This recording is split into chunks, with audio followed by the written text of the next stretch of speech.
আমাদের যারা ভালোবাসে তাদের ঐক্যবদ্ধ আন্দোলনে ছাত্রদের নেতৃত্বে, হয়তো ছাত্ররা সামনে ছিল, পিছনে আমাদের ভাইরাই ছিল, তাদের নেতৃত্বে ঐক্যবদ্ধভাবে একটা আন্দোলন হয়েছে। সেখানে আপনারা ক্ষমতা এসেছেন।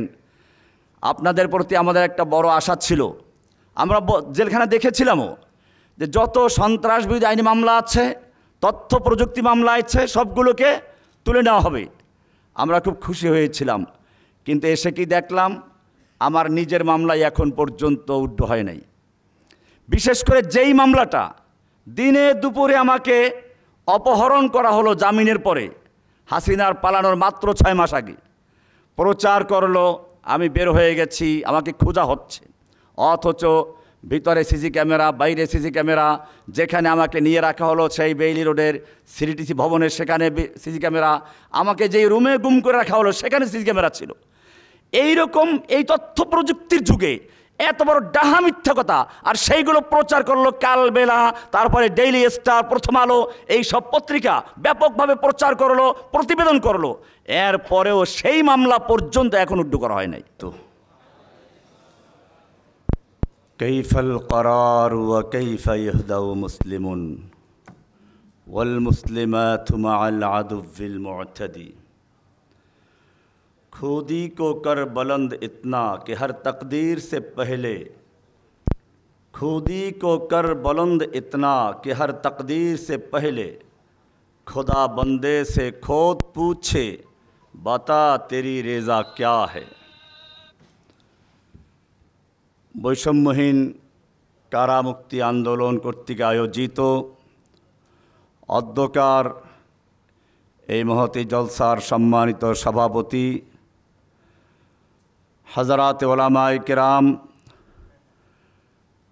মজলুম মুক্তিপ্রাপ্ত ভাইয়েরা, আমার সামনে উপস্থিত সর্বস্তরের তাওহীদি জনতা,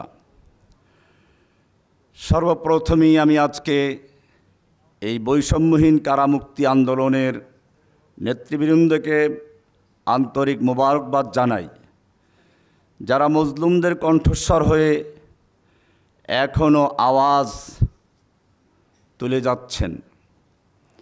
আমি স্মরণ করছি শুরুতেই সেই সমস্ত মজলুম ভাইদের যারা জুলাই আগস্টে নিজের তাজা রক্ত দিয়ে বাংলাদেশকে পুনর্বার স্বাধীন করেছেন, যারা এখনও পঙ্গুত্ব বরণ করে, কেউ চোখ হারিয়ে, কেউ হাত পা হারিয়ে, কেউ বুলেটের সেই স্প্রিন্টার সরিয়ে নিয়ে ঘোরাফেরা করছেন, কেউ হাসপাতালের বেডে কাতরাচ্ছেন। আমি স্মরণ করছি ওই সকল ভাইদেরকে যারা এখনও কারাগারে মজলুম অবস্থায় বন্দী হয়ে আছেন।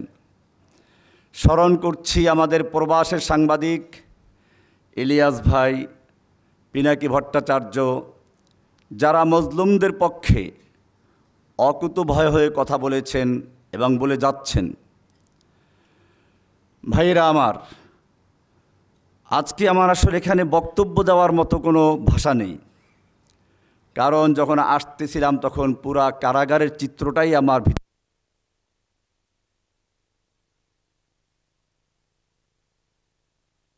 আমাদের মাওলানা সাব্বির ভাই, তারপরে আরও কয়েক ভাই, নামগুলো আমি একটু মনে করতে পারছি না, সবগুলো তো তাজা চেহারাগুলো আমার সামনে আছে।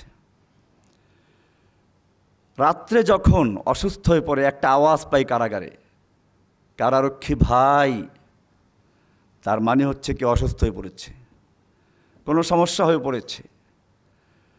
তখন একটা করুণ ডাক শোনা যায়, কারারক্ষী ভাই, তার মানে হচ্ছে আশপাশে কেউ আছে কিনা। কেউ দেখতে অন্ধ যেরকম রাস্তায় মানুষকে ডাকে, ভাই একটু হাত ধরেন, অন্ধ জানে না কোনো লোক আসলে আছে কিনা।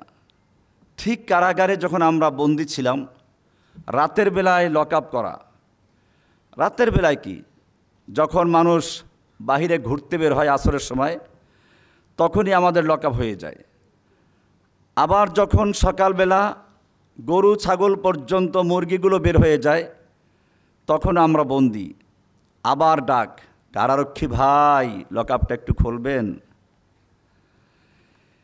আমার মনে পড়ে আমি একবার এক কারা কর্মকর্তাকে বলেছিলাম যে সকালবেলা পারলে একটু সকালে খুলে দিবেন, কারণ আমি তো গ্রামের ছেলে, সকালবেলা মোরগের খাঁচাগুলো দেখতাম, মুরগি মোরগ যেখানে থাকে, একটু দেরি হয়ে গেলে ঠোকরাঠুকরি শুরু করে দেয়। আমাদের ওপর অস্থির লাগে। যেই টাইমটা আপনাদের খোলার সময়, ওরা আসে, গল্প করছে, দাঁড়িয়ে আছে, ঘন্টা পড়ে গেছে, 3 বাড়ির পরে খুলে দেওয়ার নিয়ম, কিন্তু চলে যাচ্ছে, ঘন্টায় ঘন্টা বের হয়ে যাচ্ছে, ওরা গল্প করছে, কারণ ওদের তো কোনো সমস্যা না, ওরা তো বাইরেই আছে। আমাদের শুধু বারান্দাটা খুলে দেওয়া হতো, বারান্দা।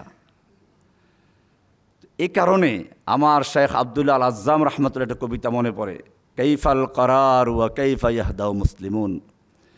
একজন মুসলিম কি করে আরামে ঘুমায়, কি করে সে শান্তিতে বসে আছে, অথচ তারই ভাইয়েরা, তারই বোনেরা কারাগারে নির্যাতিত নিপীড়িত অবস্থায় আছে। এক একজন বোনকে কারাগারে ধর্ষণ করা হয় এবং তারা বাঁচানোর জন্য তাদের হাত ছাড়া আর কিছুই নেই। শেষ পর্যন্ত তারা বলে, হায় আফসোস, আমরা যদি দুনিয়ায় জন্মগ্রহণই না করতাম। এই চিৎকার আমাদের বোন আফিয়ার থেকে আসে।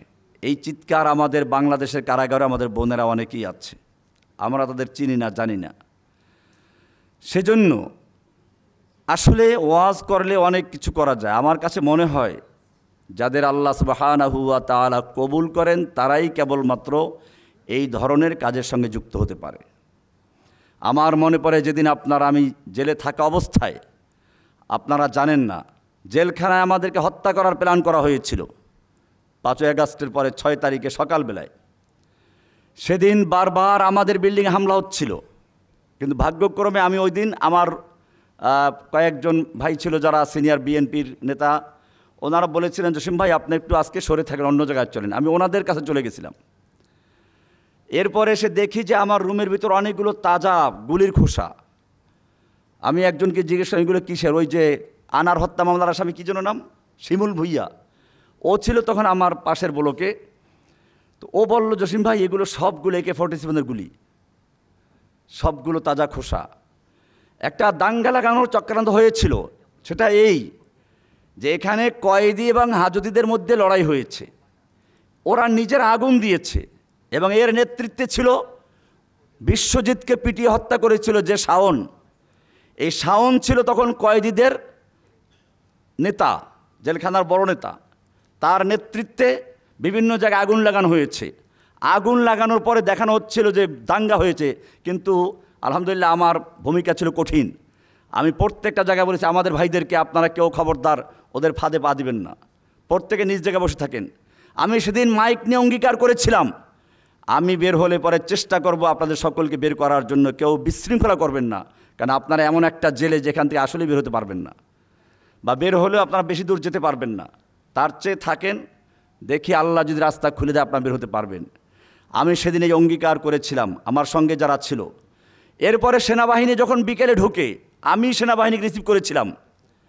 আজকে সরকারের উচিত যেই বন্দীদের ত্যাগের উপরে ভিত্তি করে আপনার ক্ষমতায় আছেন, এটা মনে রাখতে হবে, ছাত্রদের আন্দোলনটা একদিনে হয় নাই। মজলুমদের তিলে তিলে তাদের আত্মীয় স্বজন, তাদের বন্ধুবান্ধব, তারা এই দেশের নাগরিক, আমাদের যারা ভালোবাসে, তাদের ঐক্যবদ্ধ আন্দোলনে ছাত্রদের নেতৃত্বে, হয়তো ছাত্ররা সামনে ছিল, পিছনে আমাদের ভাইরাই ছিল, তাদের নেতৃত্বে ঐক্যবদ্ধভাবে একটা আন্দোলন হয়েছে। সেখানে আপনারা ক্ষমতায় এসেছেন, আপনাদের প্রতি আমাদের একটা বড় আশা ছিল।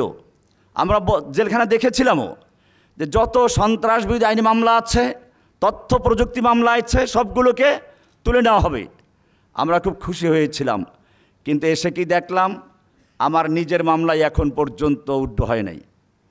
বিশেষ করে যেই মামলাটা দিনে দুপুরে আমাকে অপহরণ করা হলো জামিনের পরে, হাসিনার পালানোর মাত্র 6 মাস আগে প্রচার করলো, আমি বের হয়ে গেছি, আমাকে খোঁজা হচ্ছে, অথচ ভিতরে সিসি ক্যামেরা, বাইরে সিসি ক্যামেরা।